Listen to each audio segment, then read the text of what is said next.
Alors les amis, nous voici de retour dans cette deuxième partie. La première, elle n'a pas été évidente à faire, mais quand même un peu plus simple que je l'aurais imaginé. Dans cette deuxième partie, on va se poser notamment 4 questions. Ça va être les questions principales ou celles que je trouve les plus pertinentes. Et à la fin, je vous donnerai les sources, notamment ce qui m'a permis de faire cette vidéo. Donc on est parti tout de suite. La première question que je me suis posée, c'est par rapport à Thompson et Venable. Comment ont-ils vécu leur peine? Ils ont chacun passé environ 7 ans et demi dans des centres de détention pour mineurs, mais dans des établissements différents. Ils étaient loin l'un de l'autre. Concernant leur peine, il semblerait qu'ils l'aient plutôt bien vécu, même s'il est quand même important de rappeler qu'ils étaient en détention sous surveillance stricte, donc c'était pas non plus la colonie de vacances. Ça devait quand même aussi être éprouvant pour des enfants aussi jeunes, on va dire. Thompson, lui, il s'est montré très studieux, il a même obtenu son bac peu de temps avant sa libération. C'est vraiment quelque chose qui a révolté la mère de la victime, forcément Denise. Les deux enfants, ils ont bénéficié d'une éducation et même d'un cadre de vie bien meilleur que s'ils étaient restés chez eux, donc c'est vraiment malheureux. La mère, Denise, elle a été vraiment révoltée par la situation, mais également l'opinion publique, les Anglais qui souhaitaient les voir mourir. Alors oui, à l'époque, on demandait la peine de mort. En juin 2001, l'année de leur majorité, ils ont été libérés sous une nouvelle identité. La justice anglaise les a relogés et elle a formellement interdit à quiconque de divulguer des informations sur eux. Les règles qui leur sont imposées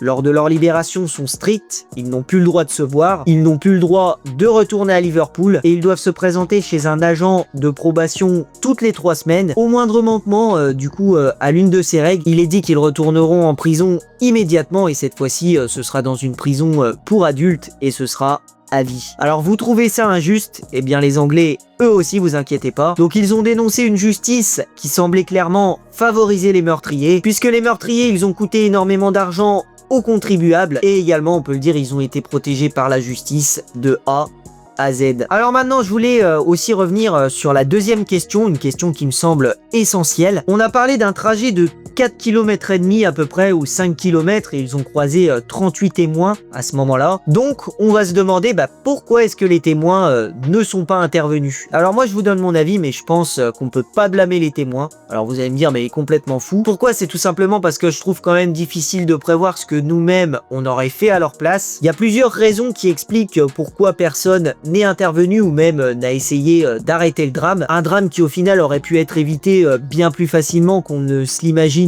sur le moment. Je vais vous en donner 4. Donc la première, c'est que les gens, ils pensaient à la base que James connaissait les deux garçons et puis même au pire, ils se disaient que ça tournerait en une simple dispute d'enfants, mais pas en meurtre. Et même pour vous dire, Ralph Bulger, donc le père de James, il a été soulagé dans un premier temps. Et bon, j'insiste aussi dans un premier temps, hein, bien sûr. C'est lorsqu'il a vu les photos de son fils partir avec d'autres enfants dans le magasin, il s'est dit que James était encore en vie et serait même rapidement retrouvé. La deuxième raison, c'est le contexte social. Il faut savoir que Bootle à l'époque c'était un quartier très pauvre et il était même courant que les plus grands enfants s'occupaient des plus petits, c'était pas toujours les parents qui veillaient sur eux. C'est vraiment une ville qui avait même 100 ans de retard, on va dire. On avait l'impression que le temps s'était arrêté. La troisième raison également, c'est la peur des représailles. Je pense qu'il y a beaucoup de personnes qui préfèrent ne pas s'en mêler par peur de s'attirer des ennuis. Ils se disent peut-être que si deux enfants parlent d'eux à leurs parents, ça pourrait les mettre en danger puisqu'ils ne savent pas de quelle famille sont issus les enfants. Et la quatrième raison, celle que vous pourrez suspecter la plus, on va dire, et qui pourrait même avoir lieu en 2025, c'est tout simplement l'individualisme. Chaque témoin est trop absorbé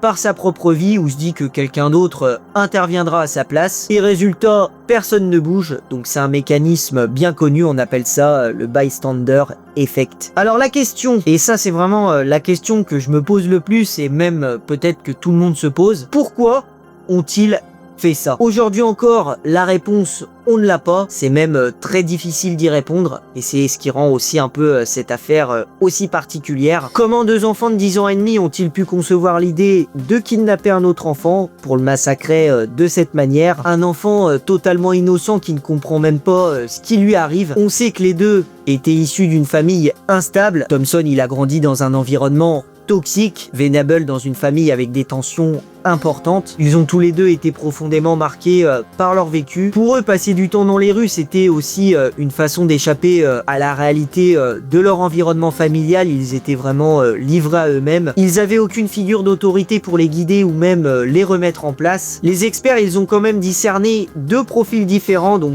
John Venable, il a plutôt été décrit comme quelqu'un de violent et impulsif, et Robert Thompson comme quelqu'un de manipulateur et insensible. On avait clairement le manipulateur Robert Thompson qui guidait un petit peu l'opération, et John Venable le suiveur, mais lui qui était peut-être encore plus violent que Robert Thompson, mais qui était beaucoup plus émotif, beaucoup moins dans la retenue. Donc le jour du meurtre, ils se seraient encouragés mutuellement à aller jusqu'au bout, ce qui au départ dans leur esprit n'était qu'une simple blague est finalement devenu réalité. Alors ils n'ont pas souhaité abandonner James en cours de route, car ils étaient chacun enfermés dans un rôle sadique, un rôle qu'ils s'étaient eux-mêmes attribué, et abandonner ce rôle, ça aurait été pour eux, on va dire, perdre la face l'un devant l'autre. Les experts, ils estiment du coup que leur association a formé un mélange dangereux, et on peut le dire, une véritable bombe à retardement. Et pour la petite anecdote, alors là c'est un petit détail, mais on peut quand même préciser que Venable a énormément pleuré le soir du meurtre. Thompson, lui, à l'inverse, il ne montrait aucun signe de détresse, son comportement n'avait pas changé, un peu comme si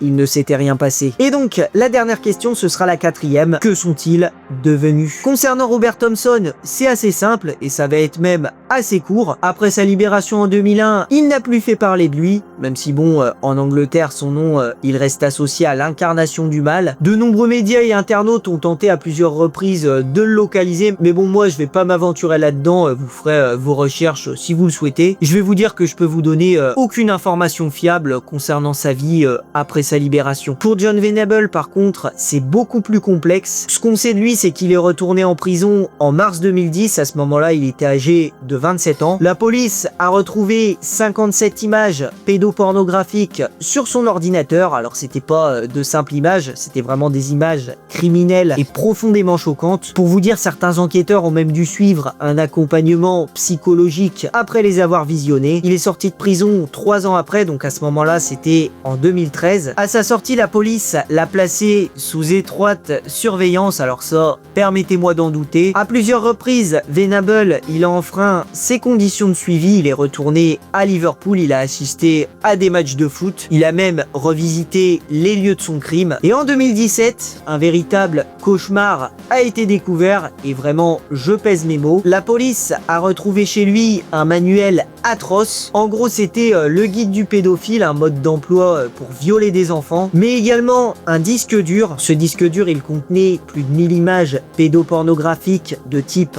A. Donc ce sont les plus graves, il les distribuait sur internet. Ces photos, elles montraient des actes de violence sexuelle sur des enfants. C'est vraiment très difficile à dire, mais même parfois avec des pénétrations. Comme je l'ai dit, moi je suis pas psychologue, je suis pas médecin, et même aucun diagnostic n'a jamais été rendu public le concernant. Je pense que le meurtre qu'il a commis étant enfant a eu un impact sur son esprit, et même un impact extrêmement profond. Ma théorie, c'est qu'un événement aussi violent a sûrement laissé chez lui des séquelles psychologiques, et ça aurait entraîné un peu comme un syndrome post-traumatique, et du coup ce syndrome, il aurait pu influencer négativement son développement et même sa sexualité. Après, ça reste seulement mon avis, et puis de toute façon jamais rien n'a été prouvé scientifiquement. Et donc on va maintenant parler des sources, notamment les livres que j'ai lus, puisque pour réaliser cette vidéo je me suis appuyé notamment sur 3 livres importants, mais je dirais plutôt 2. Ils vous seront très utiles si vous souhaitez approfondir vos recherches